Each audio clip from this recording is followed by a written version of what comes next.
লুকানো ছিল এতদিন? ইরান ইসরায়েল যুদ্ধের গোপন গল্প এবার সামনে এলো। ইরান কি সত্যিই মোসাদ এজেন্টদের সম্পূর্ণ নির্মূল করেছে? ইরান নিজেদের দাবি ও তথ্য সামনে এনে বলছে, এই যুদ্ধে তারা শুধু টিকে থাকেনি, বরং গোটা গুপ্তচর নেটওয়ার্ককে কাঁপিয়ে দিয়েছে। ইরানের দাবি, এই যুদ্ধ কেবল বোমা মিসাইলের লড়াই নয়, বরং গোয়েন্দা দাপটের প্রমাণ। ইরান জানালো, ইসরায়েল ও আমেরিকার বিরুদ্ধে যুদ্ধ নিয়ে এমন সব তথ্য সামনে এসেছে যা আগে কেউ শোনেনি। ইরানের পক্ষ থেকে বলা হয়েছে, জুনের 12 দিনের যুদ্ধে মোসাদের 36 জন এজেন্টকে ঘায়েল করা হয়েছে। এই হামলাগুলো হয়েছে ইসরায়েলের গোয়েন্দা স্থাপনাগুলোতে টার্গেট করে। ইরানের দাবি, পুরো যুদ্ধ জুড়ে তারা ছিল ইন্টেলিজেন্স সুপার পাওয়ার। আইআরজিসি কর্মকর্তারা বলেন, তাদের হাতে ছিল ফুল ইন্টেলিজেন্স ডমিন্যান্স। আইআরজিসির মুখপাত্র তাসনিমকে বলেন, ইরানের হাতে ইসরায়েল নিয়ে সম্পূর্ণ তথ্য ভাণ্ডার রয়েছে। তাদের দাবি, মোসাদের ওই স্থাপনাগুলোতে 36টি নিশ্চিত হতাহত তারা যাচাই করেছে। ইরান বলছে, ইসরায়েল যত আঘাত করেছে, ইরান তার যোগ্য জবাব দিয়েছে। আইআরজিসি কর্মকর্তার বক্তব্য, ইসরায়েল একটি স্ট্রাইক করলেই ইরান প্রায় হুবহু সেই ধাঁচে জবাব দিয়েছে। তিনি দাবি করেন, তেহরানের ফুয়েল স্টোরেজে ইসরায়েল যে হামলা করেছিল তার উত্তরে ইরান হাইফায় 2টি স্ট্রাইক চালায়। ইরান বলছে, তাদের মিসাইল ছিল মাস্টারপিস, আর ইসরায়েল সেটা স্বীকারও করেছে। কর্মকর্তার দাবি, হাইফার তেল শোধনাগার ছিল তাদের ইরানিয়ান মিসাইল মাস্টারপিসের লক্ষ্য। মুখপাত্র বলেন, ইসরায়েল ব্যক্তিগতভাবে স্বীকার করেছে, ইরানের মিসাইল তাদের রিফাইনারির কার্যক্রম পুরোপুরি থামিয়ে দিয়েছিল। 12 দিনের সেই যুদ্ধ থামাতে যুক্তরাষ্ট্রকে এগিয়ে আসতেই হয়েছিল। জুনের এই 12 দিনের ইরান ইসরায়েল যুদ্ধ শেষ হয় মার্কিন মধ্যস্থতায় করা যুদ্ধবিরতিতে। এর আগে ইসরায়েল ইরানের পারমাণবিক স্থাপনায় হামলা চালায় ও শীর্ষ সামরিক ব্যক্তিদের হত্যা করে। শুধু ইসরায়েল নয়, যুক্তরাষ্ট্র ইরানের পারমাণবিক স্থাপনায় বোমারু বিমান দিয়ে হামলা চালিয়েছিল। যুদ্ধ শেষ, কিন্তু ইরানের পাল্টা অভিযান তখন থেকেই শুরু। যুদ্ধের পর ইরান শুরু করে ব্যাপক অভিযান, মোসাদ এজেন্ট চিহ্নিত ও ধরার জন্য। রিপোর্ট বলছে, এই সময়ে ইরান 21,000-এর বেশি সন্দেহভাজনকে আটক করেছে। অগাস্টে ইরান মৃত্যুদণ্ড দেয় রোজবে বাদি নামের এক পারমাণবিক বিজ্ঞানীকে, মোসাদের সঙ্গে যোগসাজশের অভিযোগে। এরপর যখন ইরানের সর্বোচ্চ নেতা মুখ খুললেন, বার্তা ছিল আমেরিকা ও ইসরায়েলের উদ্দেশ্যে পরোক্ষ বিদ্রুপ। ইরানের সুপ্রিম লিডার সরাসরি ইসরায়েল ও যুক্তরাষ্ট্রকে উপহাস করেন যুদ্ধ নিয়ে। তার বক্তব্য, 12 দিনের সেই সংঘর্ষে ইরান দুটো শক্তিকেই পরাজিত করেছে। খামেনি বলেছেন, তারা এসেছে, গোলমাল করেছে, আর খালি হাতে ফিরে গেছে।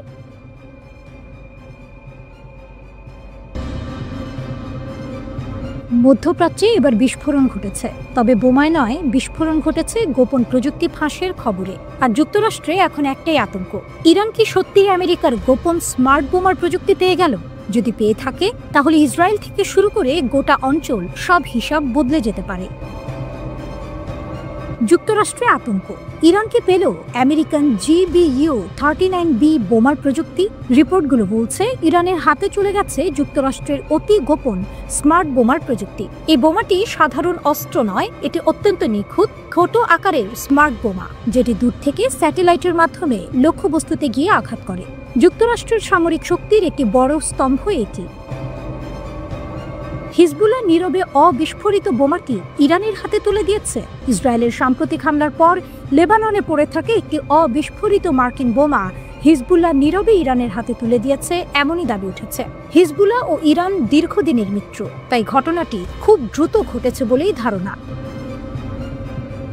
GBU-39B বোমাটি কি? কেন যুক্তরাষ্ট্র এত উদ্বিগ্ন? GBU-39B হল উচ্চ নির্ভুল স্মার্ট বোমা। এটি খুবই হালকা, কিন্তু আঘাত অত্যন্ত শক্তিশালী।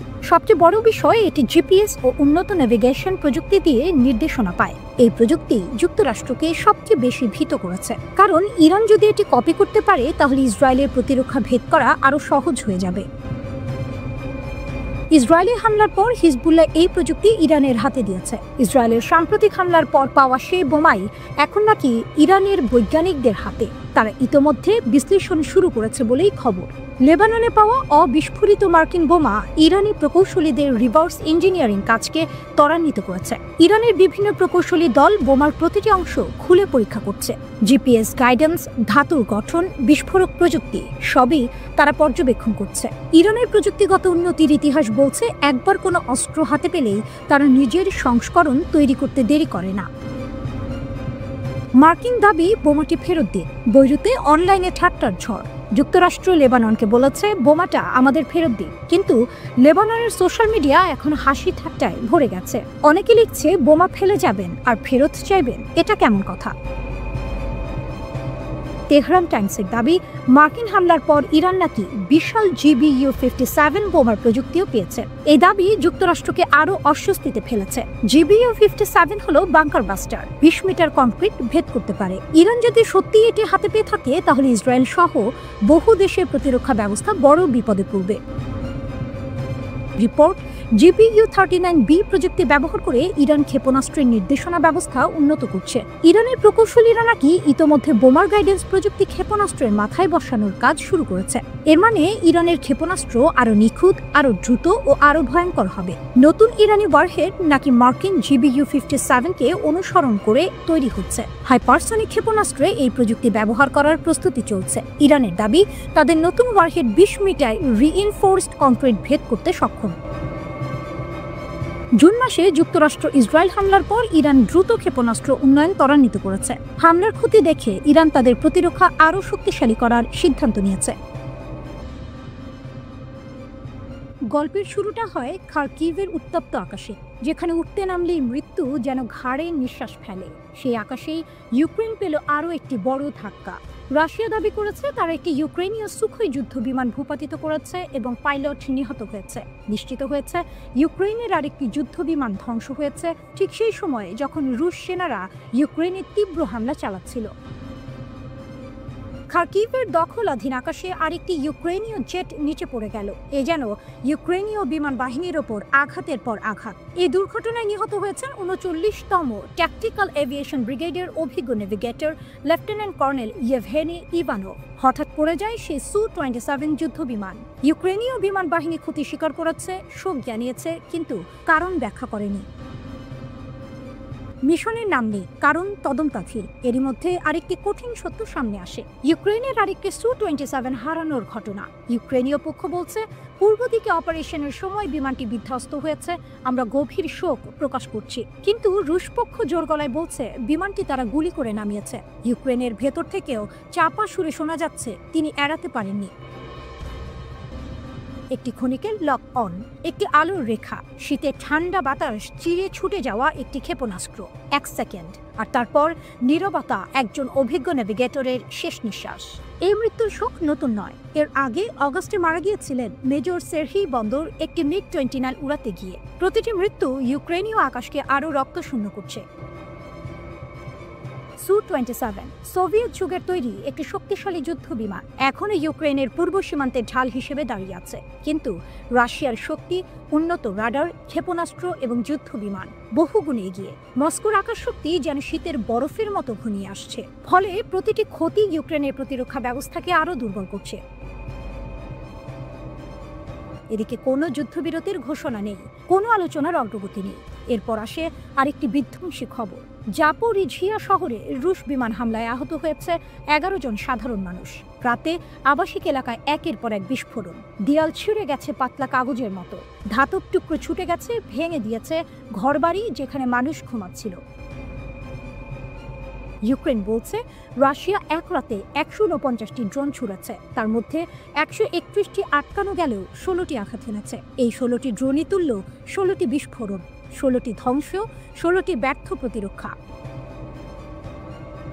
খার্কিভের আকাশে ভেঙে পড়া যুদ্ধ বিমান থেকে জাপোরিঝিয়ার ভাঙা ঘরবাড়ি, এই যুদ্ধের প্রতিটি ঘণ্টা ইউক্রেনের জন্য নতুন ক্ষতি যোগ করছে। এরই মধ্যে রাশিয়ার ড্রোন হামলায় কেঁপে উঠেছে সুমি অঞ্চলও। সেখানে আহত হয়েছে 7 জন। একটি বহুতল ভবনের 2য় থেকে 5ম তলা পর্যন্ত আগুন ধরে গেছে, 35 জনকে নিরাপদে বের করা হয়েছে। এলাকাটি রুশ সীমান্ত থেকে মাত্র 45 কিলোমিটার দূরে, তাই আগ্রাসনের ছায়া সেখানেও ঘন। ইউক্রেন জানিয়েছে তারা 131টি রুশ ড্রোন ভূপাতিত করেছে।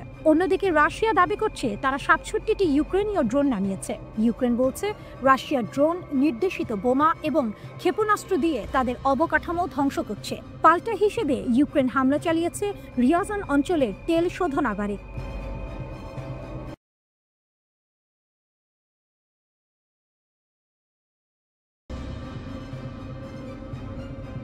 ইরান আবার প্রমাণ করল শক্তি শুধু দেখানো নয়, প্রয়োগও করা যায়। মধ্যপ্রাচ্যের আকাশে আবার আগুন জ্বলে ওঠে। ইরান বলল, আমরা এখনো বেঁচে আছি, আরও শক্তিশালী হয়ে। ইরান দীর্ঘপাল্লার ক্ষেপণাস্ত্র ছুড়ে আবার জানিয়ে দিল এই অঞ্চলের কোনো সমীকরণই এখন তাদের ছাড়া পূর্ণ হয় না। পশ্চিম এশিয়ার আকাশে গর্জে উঠল ইরানি ক্ষেপণাস্ত্র। ইসরায়েলের সঙ্গে জুনের যুদ্ধে ইসরায়েলকে চমকে দেওয়ার পর ইরান এবার সমুদ্রে শক্তি দেখালো। হরমুজ প্রণালী ও ওমান সাগরে ইরান ব্যাপক ক্ষেপণাস্ত্র নিক্ষেপ করেছে। এটি বিশ্বের অন্যতম গুরুত্বপূর্ণ তেল পরিবহন পথ, আর সেখানে ইরানের এই প্রদর্শন বহু দেশের মাথা ব্যথা বাড়িয়েছে। যুদ্ধের মতোই বাস্তব, মহড়ার মতোই প্রস্তুত। ইরান দেখালো তাদের রিয়েল টাইম যুদ্ধ শক্তি। নৌ মহড়ার দ্বিতীয় দিনে ইরান বিভিন্ন ক্ষেপণাস্ত্র ছুড়ে। ইরানের সরকারি টিভি জানালো দেশের মূল ভূখণ্ড থেকে নিকটবর্তী লক্ষ্যে এই ক্ষেপণাস্ত্রগুলো নিক্ষেপ করা হয়।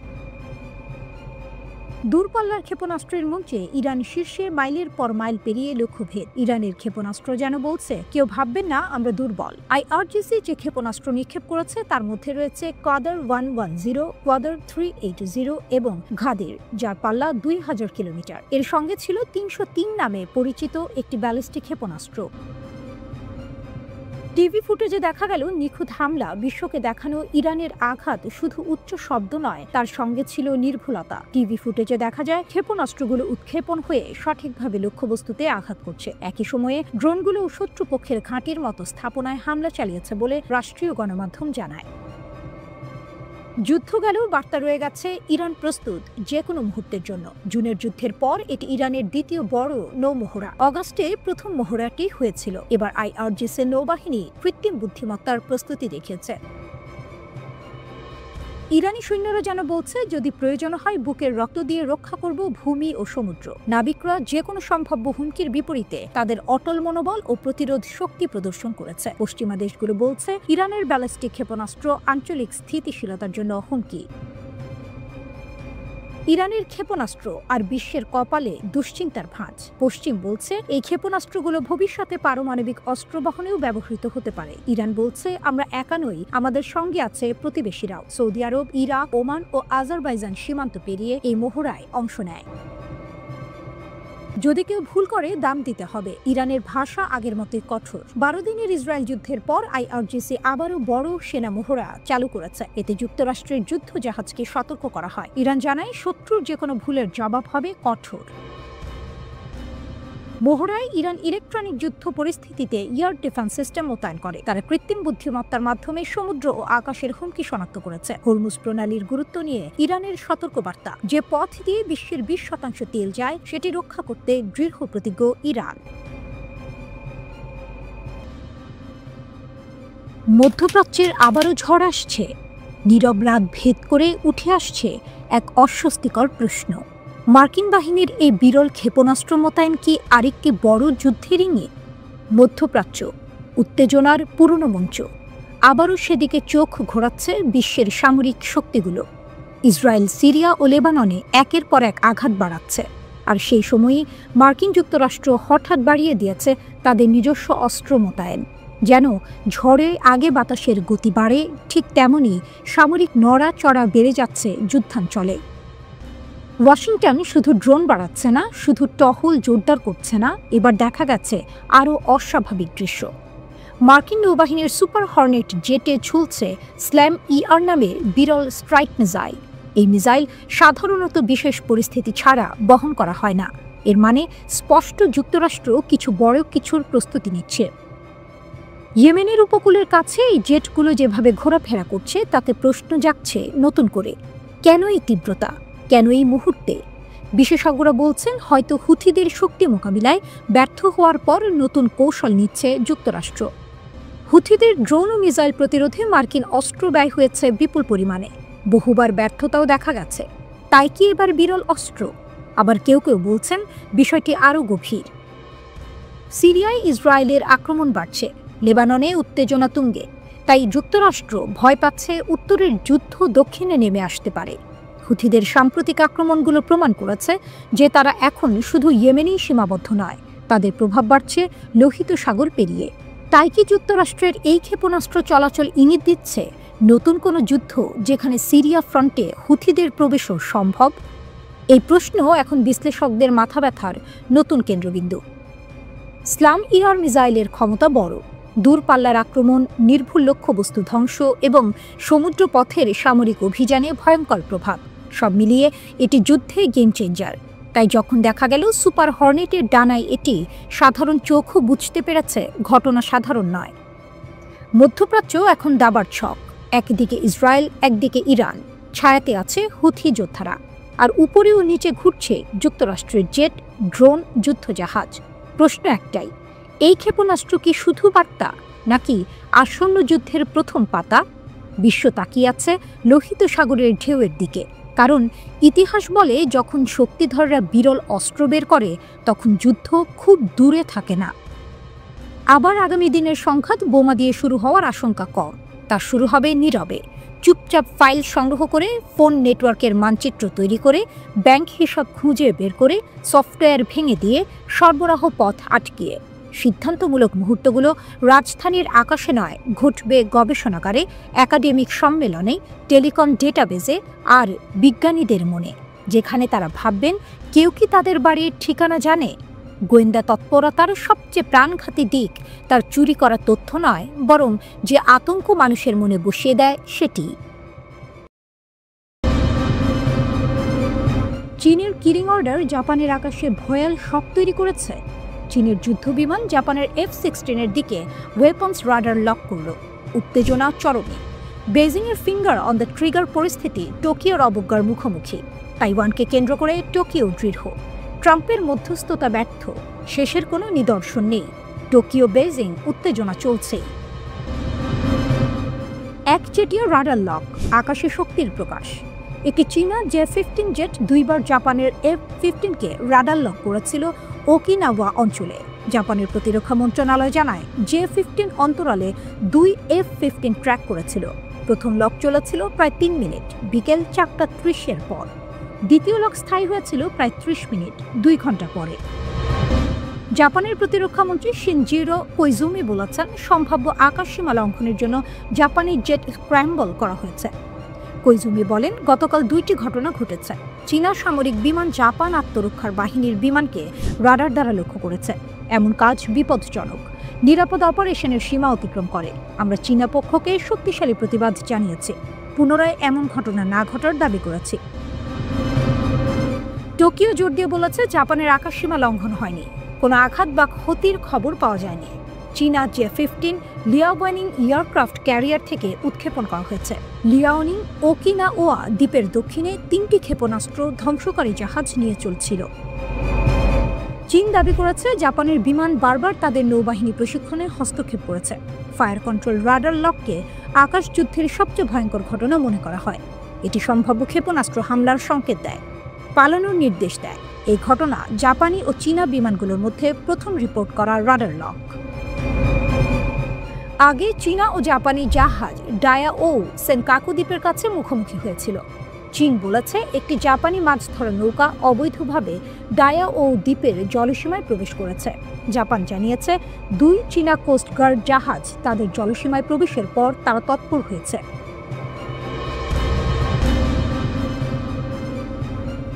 জাপান চীন সম্পর্ক আরও খারাপ হয়েছে প্রধানমন্ত্রী সানায়ে তাকাইচির মন্তব্যের কারণে। তাইওয়ান এই স্ট্যান্ড অফের কেন্দ্রবিন্দুতে।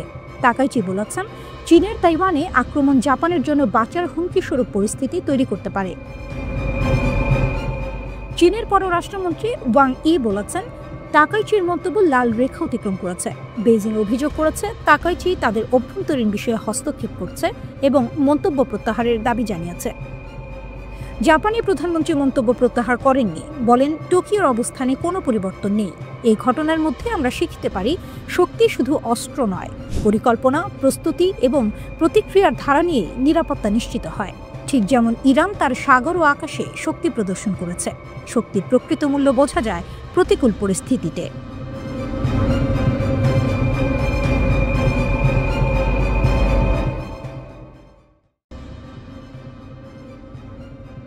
আকাশে নয়, সমুদ্রে নয়, চুপচাপ ছায়ার ভেতরে চলছে এক ভয়ঙ্কর যুদ্ধ। মোসাদ বনাম ইরান, যে যুদ্ধ দেখা যায় না কিন্তু ঠিকই রক্ত গরম করে দেয় পৃথিবীর শক্তিধর রাষ্ট্রগুলোর।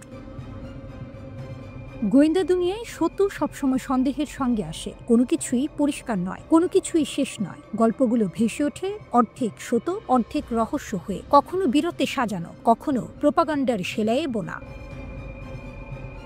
ইসরায়েল ও ইরানের ছায়াযুদ্ধ এমনই। সম্প্রতি তেহরান দাবি করেছে তারা বহুদিনের প্রতীক্ষিত পাল্টা আঘাত হেনেছে। তারা নাকি ইসরায়েলের সবচেয়ে সংবেদনশীল পরমাণু চক্রে অনুপ্রবেশ করেছে। গোপন নথির বিশাল ভাণ্ডার তুলে এনেছে, যেখানে রয়েছে বিজ্ঞানীদের তালিকা, স্থাপনার মানচিত্র, অভ্যন্তরীণ নথিও আছে। ইরানি টেলিভিশন এই গল্পকে প্রায় কিংবদন্তিতে পরিণত করেছে। একটি ব্যাপারে সন্দেহ নেই, কেউই পুরো ঘটনা বানিয়ে বলছে না। আসল যুদ্ধ বহুদিন ধরে আকাশে নয়, চলছে গোয়েন্দা সংস্থার অন্ধকার করিডোরে, ধীরে, হিসেবে পদ্ধতিতে, কাছ থেকে। এর আধুনিক ধাপ শুরু হয় 2018 সালে। তখন ইসরায়েলি এজেন্টরা তেহরানের দক্ষিণের একটি গুদামে ঢোকে। সেখানে থেকে গোপন অস্ত্র কর্মসূচির 1 লাখের বেশি নথি চুরি করে আনে। অভিযানটি ছিল অবিশ্বাস্য। তারা সাধারণ ছদ্মবেশে ঢুকেছিল, পাহারাদারদের ফাঁকি দিয়েছিল, সিন্দুক ভর্তি কাগজপত্র নিয়ে তেহরান ছেড়ে অদৃশ্য হয়ে বেরিয়ে আসে। পরে ইসরায়েল এই নথিগুলো প্রদর্শন করে নকশা, মানচিত্র, অস্ত্রের ব্লুপ্রিন্ট।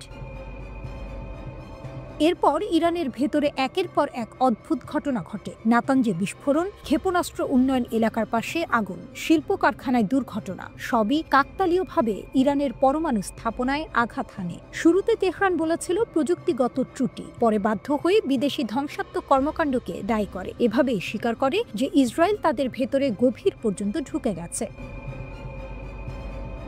হঠাৎ 2020 সালের নভেম্বর, ইরানের অস্ত্রমুখী কর্মসূচির স্থপতি মোহসেন ফাকরিজাদে নিহত। তেহরানের কাছে এক অভিযান। এটি এত নিখুঁত ছিল, মনে হয়েছিল রোবোটিক কোনো পরিকল্পনা। ইরান পরে জানায় স্যাটেলাইট নিয়ন্ত্রিত স্বয়ংক্রিয় অস্ত্র দিয়ে তাকে হত্যা করা হয়েছে। বার্তাটি ছিল কঠিন, বিজ্ঞানীরা যত পাহারা পাক তবুও নিরাপদ নয়।